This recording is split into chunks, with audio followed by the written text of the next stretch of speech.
Hi, I'm John. I never thought I'd be the guy telling a story like this, but life has a way of throwing curveballs when you least expect them. My daughter Lily is my world, has been since the day she was born. After Megan and I split 2 years ago, we agreed on joint custody, 1 week with me, 1 week with her. It was working fine until it wasn't. Dad, can I ask you something? Lily had asked during our Friday movie night 3 months ago, tucking her hair behind her ear, a nervous habit she'd had since kindergarten. Sure thing, kiddo. What's up? I paused the movie, noticing how she wouldn't meet my eyes. Is it normal for grown-ups to get really mad sometimes? Something in her voice made my stomach knot. Everyone gets mad sometimes, Lil. Why do you ask? It's just Mom's new friend Derek. He yells a lot, like a lot. At your mom? I kept my voice casual, though my jaw tightened. Sometimes, but mostly when I do stuff wrong. She shrugged, trying to seem nonchalant. He says I'm too noisy. What happens when he thinks you're too noisy? He makes me sit in the quiet corner, says kids should be seen, not heard. I nodded slowly. Has he ever touched you when he's angry, Lily? No, nothing like that, she said quickly. Too quickly. Can we just watch the movie? I should have pushed harder, should have seen what was coming. The call came on a Tuesday. Megan's week. John, it's Sarah. My sister's voice was tight, controlled in that way that told me something was very wrong. What's happened? I'm at Memorial Hospital. You need to get here. Now. It's Lily. She's hurt, John.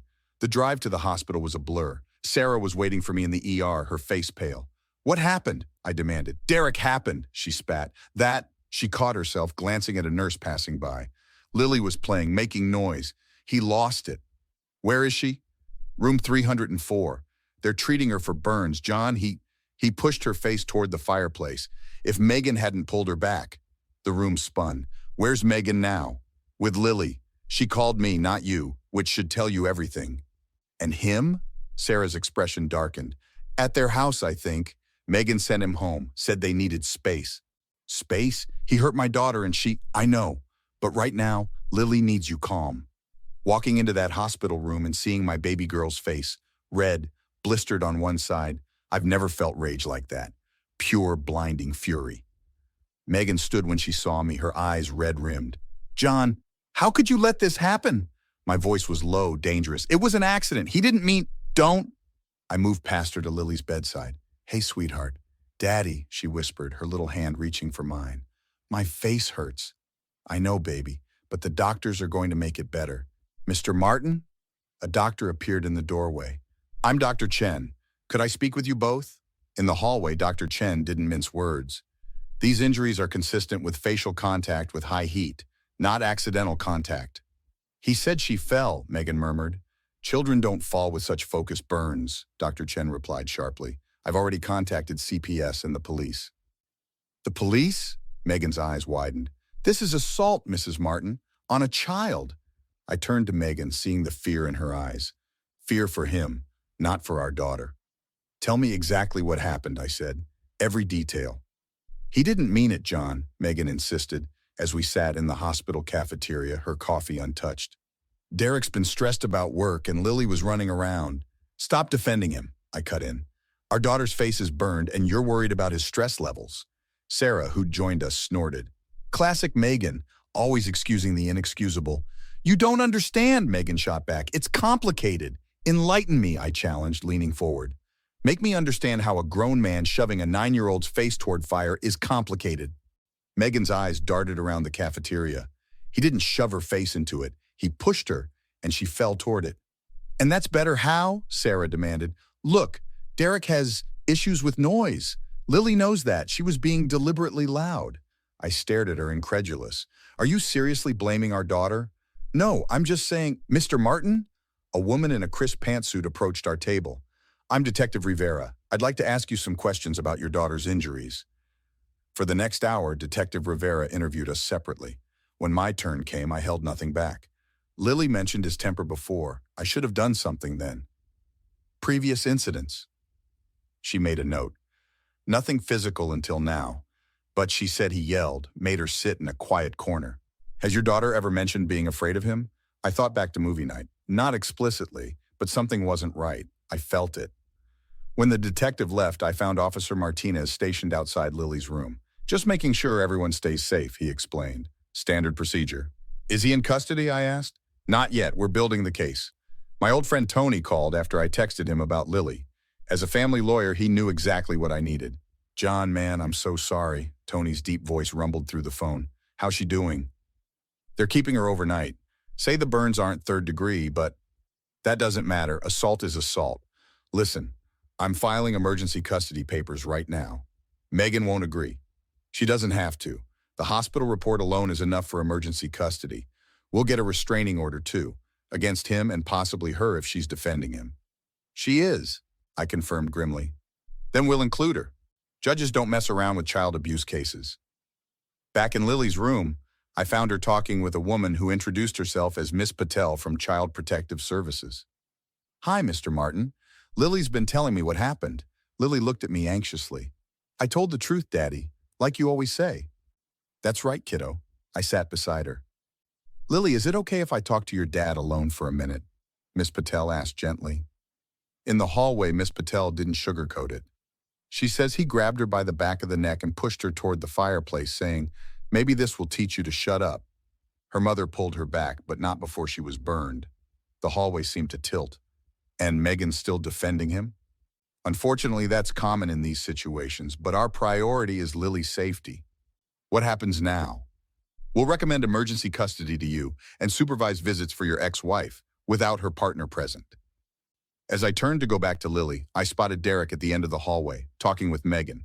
Something inside me snapped. You've got some nerve showing up here, I called out, striding toward Derek. He turned, a practiced look of concern on his face. John, I came to see how Lily's doing. How she's doing after you burned her face?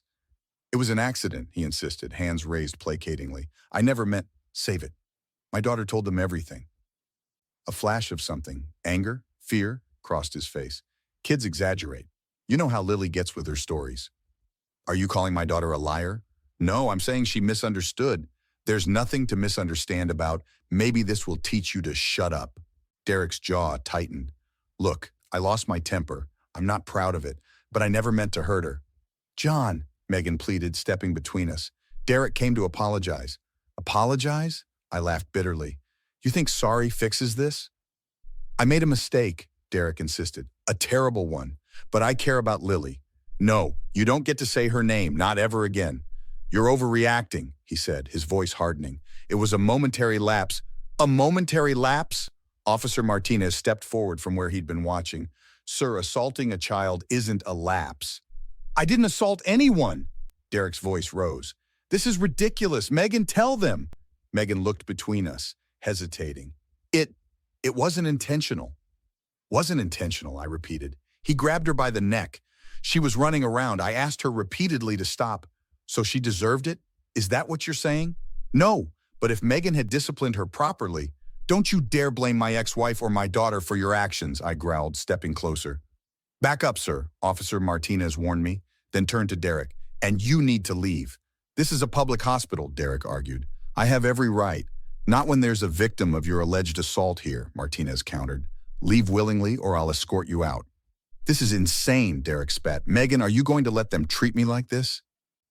Before she could answer, Miss Patel joined us. Mrs. Martin, I've explained the situation. Your daughter stays with her father tonight, and there will be a hearing tomorrow. What? No, I'm her mother. A mother who's choosing her boyfriend over her daughter's safety, I said quietly. I'm not choosing anyone, but you're all acting like Derek's some monster when he burned our daughter's face, I finished. Yes, that's exactly how monsters act. Derek's face flushed dark red. You self-righteous prick. You think you're so perfect. Megan's told me all about your failures as a husband. This isn't about me or Megan. It's about Lily. That brat needs discipline, he snapped, mask finally slipping. Something you clearly never provided. The silence that followed was deafening. Even Megan looked shocked. Did you just call my daughter a brat? I asked, deadly quiet. Derek seemed to realize his mistake. I didn't mean... Officer Martinez, I want to press charges, I said, not taking my eyes off Derek. Assault of a minor. You can't be serious, Derek sputtered. Megan, tell him. I think you should go, she whispered, finally seeing him clearly. Megan. Now, sir, Martinez said firmly, hand on his radio, or I'll have you removed and charged with trespassing too. As Derek backed away, he pointed at me. This isn't over. You think you've won? I've got friends in this town. Good luck making these charges stick. Was that a threat? Martinez asked sharply. Derek's face paled. No, I just meant... Sounded like one to me, I said. Add it to the report. After Derek stormed off, Megan turned to me, tears streaming down her face. John, I swear I didn't know he was capable of this. But you defended him anyway, I replied coldly. We'll talk tomorrow, at the hearing. Judge Wilson reviewed the hospital reports and CPS recommendations in her chambers, her expression grave. Mrs. Martin, do you understand why we're here today? She asked Megan. Yes, Your Honor. And you're not contesting Mr. Martin's request for emergency custody? Megan glanced at me before answering. No, Your Honor.